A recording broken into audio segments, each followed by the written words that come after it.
Lately, I've been looking for the best way to play the original Fallout game on Android, and I believe I have figured it out. I had first tried playing this with the Winlator emulator, but that only resulted in the game crashing right after it tries to load it from the launcher. So, after doing some research, I discovered this app in the Google Play Store called FO2.exe. And while that may seem like this will only work for the second Fallout game, it's actually an incredibly easy way to play both Fallout 1 and Fallout 2 on any supported Android smartphone or tablet. The first thing that I need to mention here is that you must already own a copy of the first Fallout game on the PC. This can be a copy that you install yourself, like I did with the copy I own on GOG, or it could be one that gets installed from a launcher for those who own a copy of Fallout 1 on Steam. Either way, you need the game to be installed on your PC first so that you can then transfer that install folder to your Android device. If you want, you could zip up this install folder and then move it over, or you just transfer the folder itself. The FO2.exe application here will work with whichever method you go with. After the game's install folder is ready on your device, we can begin setting up Fallout 1 on Android. So you will need to install this FO2.exe application from the Google Play Store. It is a free app that basically enables you to play the game on Android as long as you already own a copy of the game. Again, this app does not come with the game itself. So remember, you need to have an installed copy ahead of time. And I'll be sure to have this app linked in the video description below. After the app has been installed, let's go ahead and open it up. In here, you'll see individual cards for each Fallout game that this application supports. So the FO2.exe app supports Fallout 1. It supports Fallout 2, Fallout Sonora, and Fallout Nevada. The first two games being official chapters in the series, while the second two are fan-made games from the Nevada Band Studio development team. When you're ready, we're going to tap on the install button here for the first Fallout game. And then we're going to tap on the agree button on this setup wizard card. So we need to tap the setup type drop down right here to pick which install method that we want to go with. As mentioned, this supports both the zip archive of Fallout 1 as well as the full folder. I just moved the full folder onto my device since I didn't feel the need to zip it up into an archive. So after you have selected your setup type, we're then going to tap on the Browse button. That's going to give us a File Explorer application that we can use to tell the FO2.exe application where our game folder is located.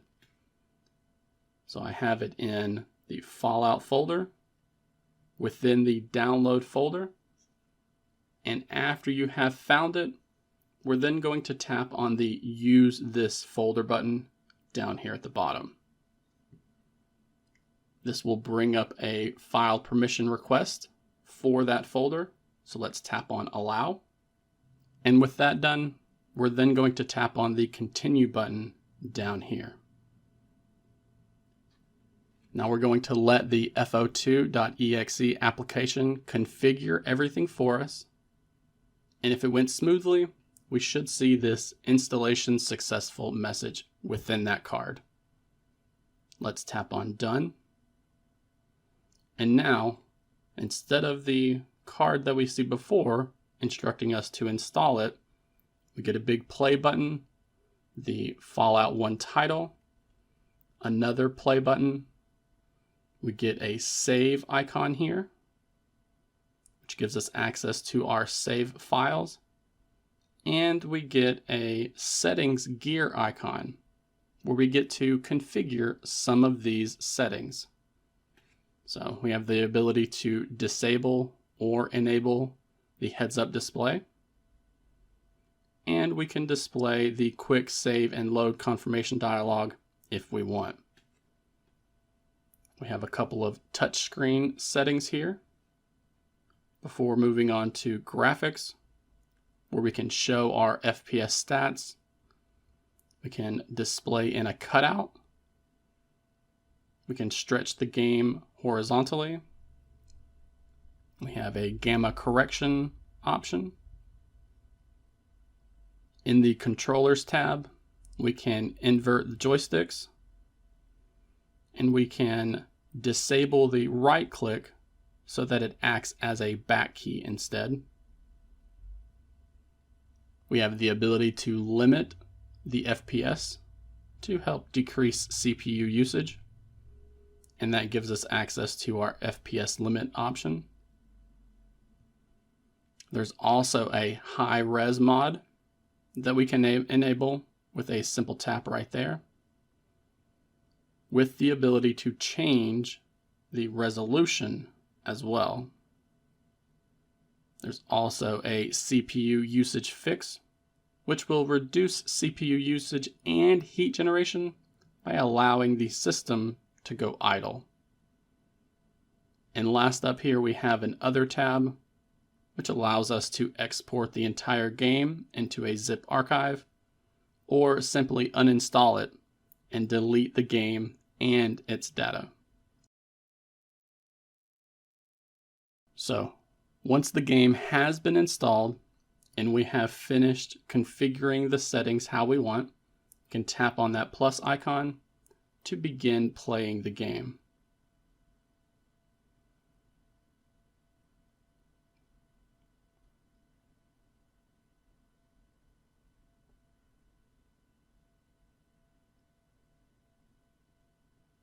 So if you want, you can tap on the screen, or we can go in and move the cursor to change and click on items.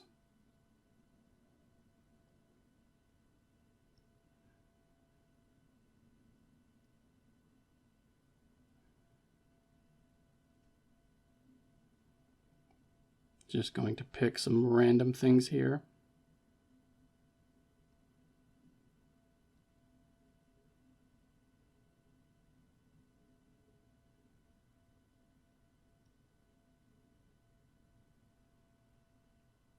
And then load us into the game.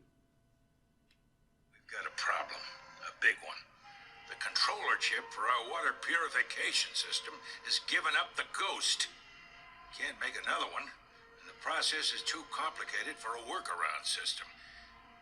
Simply put, we're running out of drinking water. No water, no vault.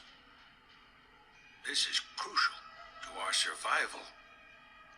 And frankly, so I won't be going into much detail here, as this video is solely for getting Fallout 1 running on an Android smartphone or tablet. But you can see by this intro video that the game is running quite smoothly here on my Redmi K70 Pro, which honestly is to be expected with its Snapdragon 8 Gen 3 chipset. This game is so old though that I just don't see many devices out there struggling to play it. I have not been able to test this with a low-end budget device though. So if you're having performance issues with Fallout 1 on your Android smartphone, then let me know about it down in the comment section below. I'd be curious to see how many frames per second that you're able to get and which device with which hardware chip you're using it on. As I mentioned before, I really tried getting Fallout 1 running on Android with the help of Winlator. I troubleshooted the .NET 4.0 framework issue that happens during the install process, but no matter which device I tried playing it on, I just couldn't get it to load past that initial crash screen. I have seen that there are a few YouTube videos playing the game on older versions of Winlator.